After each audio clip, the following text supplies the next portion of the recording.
दोस्तों, भगवत गीता में जो उपदेश बताए गए हैं वो उपदेश भगवान श्री कृष्ण ने महाभारत युद्ध के समय अर्जुन को दिए थे। भगवत गीता के ये विचार हमारे मन को शांति पहुंचाते हैं और साथ ही लाइफ में सफलता प्राप्त करने में भी हमारी सहायता करते हैं। आज की इस वीडियो में हम आपके लिए भगवत गीता के 21 सर्वश्रेष्ठ विचार लेकर आए हैं। तो आइए देखते हैं भगवत गीता के सर्वश्रेष्ठ विचारों के बारे में। जो आपके साथ हुआ था वो अच्छा हुआ था, जो आपके साथ हो रहा है वो भी अच्छा हो रहा है, और जो आपके साथ होगा वो भी अच्छा ही होगा। जन्म लेने वाले व्यक्ति के लिए उसकी मृत्यु उतनी ही निश्चित है जितनी मरने वाले व्यक्ति के लिए जन्म लेना। इसलिए जो अनिवार्य है उस पर ज्यादा शोक नहीं करना चाहिए। फल की इच्छा छोड़कर कर्म करने वाला व्यक्ति ही अपने जीवन में सफल होता है। तुम लोगों को मेरा तेरा, अपना पराया, छोटा बड़ा करने की जरूरत नहीं है। इन सब को अपने मन से मिटा दो, क्योंकि सब कुछ तुम्हारा है और तुम सबके हो। जो इंसान अपने मन की सभी इच्छाओं को त्याग देता है और मैं तथा मेरा करने की लालसा और भावना से मुक्त हो जाता है, उस इंसान को अपार शांति की प्राप्ति होती है। जिस प्रकार इस धरती पर मौसम में परिवर्तन होता रहता है, ठीक उसी प्रकार इंसानों के जीवन में भी सुख दुख आता जाता रहता है। जो होने वाला होता है वो होकर ही रहेगा और जो नहीं होने वाला होगा वो कभी नहीं होगा। ऐसा निश्चय जिसके मन में होता है, ऐसे इंसान को चिंता कभी नहीं सताती है। किसी भी प्राणी को वक्त से पहले और भाग्य से अधिक कुछ नहीं मिलता है।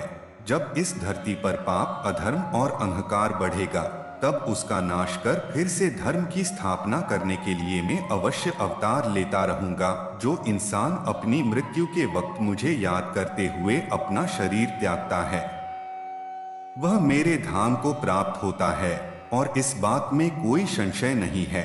बदलाव ही इस संसार का नियम है। हम लोग एक पल में लाखों के मालिक हो जाते हैं और दूसरे ही पल हमें लगता है कि हमारे पास कुछ भी नहीं है।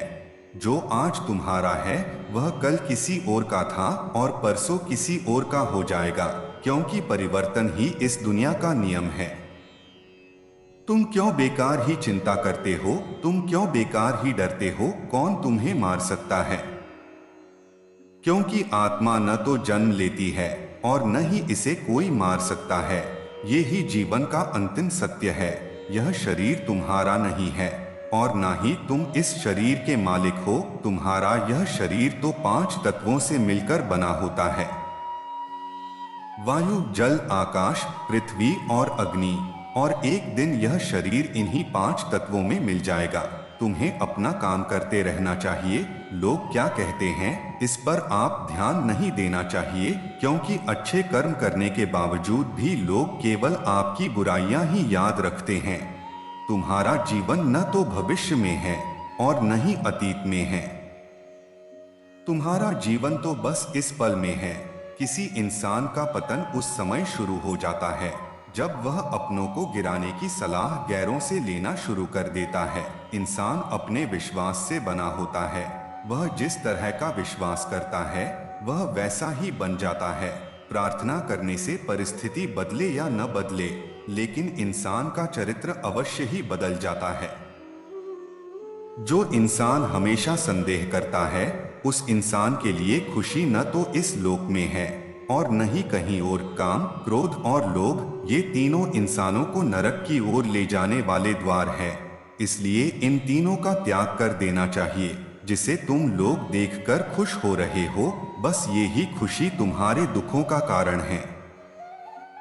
अच्छे कर्म करते रहो, बेकार की बातों में अपना वक्त बर्बाद मत करो और न ही किसी से बेवजह डरो। जब आपको अपने घर के लोग अप्रिय लगने लगे और पराये लोग अपने लगने लगे, तब समझ लीजिए आपका विनाश का समय शुरू हो चुका है। जो इंसान जिस देवता की पूजा करने में विश्वास रखता है, मैं उसका विश्वास उसी देवता में दृढ़ कर देता हूँ।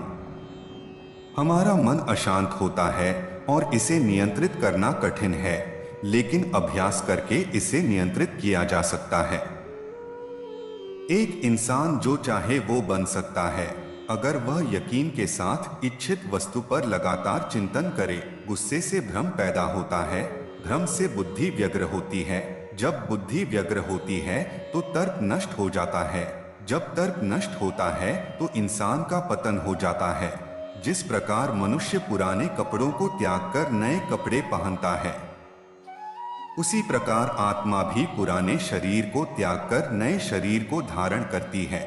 यदि जीव ने अपनी चेतना पशु जैसी बना रखी है तो उसे पशु का शरीर प्राप्त होना निश्चित है। जिस तरह से सूर्य अकेले ही इस सारे ब्रह्मांड को प्रकाशित करता है, उसी प्रकार शरीर के अंदर आत्मा सारे शरीर को चेतना से प्रकाशित करती है।